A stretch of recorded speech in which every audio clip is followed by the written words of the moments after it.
staying with us now. Stress, back pain, snoring, they're just some of the reasons people don't get a good night's sleep. So what can you do to increase your chances of waking up feeling bright and breezy?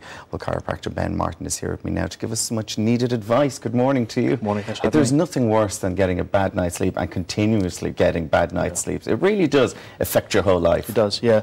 I mean, there's a certain amount of sleep that I suppose everybody needs on a regular basis, and unfortunately, I mean, if you're not getting a good night's sleep, it's the time that your body gets a chance to heal itself and rest. If it's not getting a chance to do that, you don't function nearly as well as you need to the next day, and that can affect a lot of people in the general quality of life. That could be work, family, just play. Everything. Now, basically, it's recommended 8 hours. Generally, 8 hours is the figure we always hear. Is that right? Yeah, I think it depends what works for you. I think sleep's a funny thing. It depends exactly whichever way is easiest for you to get to sleep, you do that. Whenever you feel like you wake up and you're fresh, you do that as well. A lot of people, as they get older, require less and less sleep.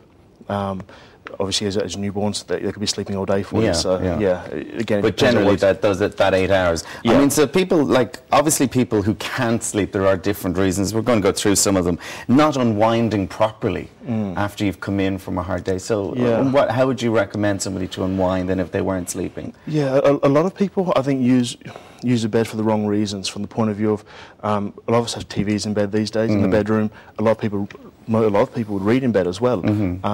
That will probably be something, if you're having problems getting to sleep, that I would look at maybe just changing your patterns or changing your habits a little bit, from the point of view of we've probably been taught as younger adults or younger children to sleep to just try and help unwind in the evening. But sometimes if you've got a good book, you can find it hard to put it down. Or you can be reading the book and all of a sudden you're thinking about that book the whole night. So a lot of people then would have problems as well. Trying to get to sleep after reading. Likewise, if you're having problems sleeping and you're watching a lot of TV in bed, it takes you 2 or 3 hours after you switch the TV off. So what I'd advise would be to do all that. Don't watch TV in your room. In your bedroom. Do all that in the lounge room, read in the lounge room, go to bed to sleep. And stress obviously is another thing, because people are stressed, they're thinking about different things. I mean, but I mean, if you're stressed, you're stressed. Yeah, we send a lot of our clients to relaxation courses. Things like yoga, Pilates can be of great help. Things to unwind your body. A lot of people, I suppose, we don't necessarily balance our lives correctly these days. Obviously, I'm aware that a lot of people have to work a lot of hours these days. But it's making sure that you have that balance as well in your downtime, so that when you do come home, when you do try and go to sleep, you've at least used enough energy. Some of us aren't necessarily exercising as much as we need to be. So maybe we've got to build up energy come the end of the day. So you said exercise is a good thing for you too. If you went to the gym even early evening, get it all out of your system and sleep out. Great thing straight after work. Come home, get the dog, husband, wife, kids, whoever it might be. Go for a half-hour walk. Exactly. Just switch off. Great time to spend with the family as well. But more importantly, just it gives you that time to unwind when you get home from work. Now, a lot of people, and where you come in your practice as well, a lot of people would be suffering pain, and because of that, in different aspects of it, because of that, then they can't sleep properly. Yeah, very, very common, and we have a lot of clients with all types of different conditions, whether it be just back pain, neck pain, headaches. From all these different reasons, they don't get the sleep they need. That could be being sort of hard to get comfortable in the evenings, trying to get to sleep. It can wake you up early in the mornings with pain. So again, that's something obviously as a chiropractor I'd advise everybody to get their spine checked, get their joints realigned, get rid of the pressure on the nerves, so at least they're feeling comfortable.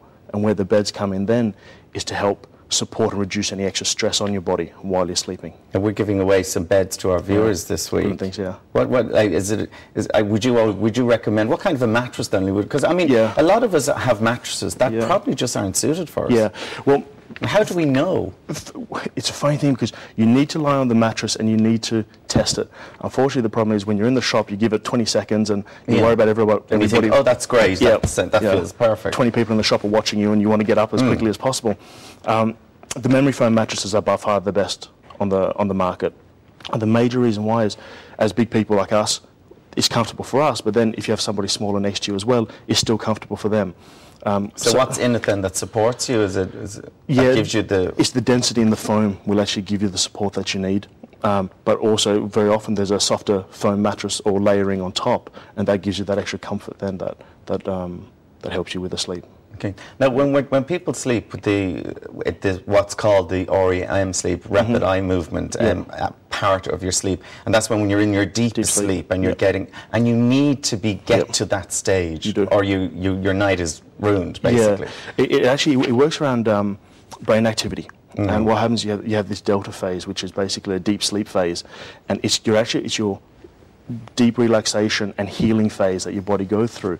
So again, with people who have a lot of, say, aches and pains and discomforts, if they're not getting into that deep sleep phase, their body can't recover properly for the next day. Yeah. Now, we've had some emails in from viewers around the country.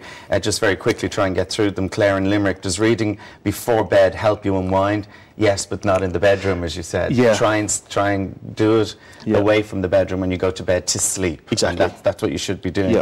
Sometimes I drift off to sleep and then I get a sharp jolt. Can you tell me why this is?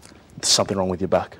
More than likely there's something wrong with the way that your spine's actually functioning. So in that case, especially you might have a great mattress already and you're still waking up with the jolts or pains, more than likely you actually need to have something in your spine corrected. Right, I have a bad back pain. Would this be the reason I have problems sleeping? Yeah, definitely. Yes, definitely. Like probably, So go and get it checked out. What's the thing you have here with you? I'm an activator practitioner as a chiropractor. I use this instrument called an activator. It basically it has a big spring in here. Most people associate chiropractic care with manual treatment, which is how I'm trained originally, and it still works very, very well. I've just chosen the last couple of years to move on to this technique.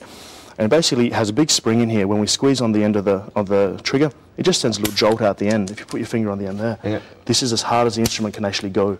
And what it does is that it actually works on velocity and speed to shock the joint back in place. So it actually makes it very comfortable for the client. Rather than you leaning on them and what people think about going to chiropractic. I suppose that's what's scary about it for some people, Very quickly, does hot chocolate help you sleep? You know what? if it does and you get to sleep with it, go for it. Have a hot chocolate every night. Listen, thank you very much, Ben, for coming in and chatting us through that. And hopefully tonight we'll all get a good night's sleep. Thank you. Thank you. Thanks very much. Now we're going to take a quick break. We've lots more of the last hour of the show. We'll see you in a few minutes.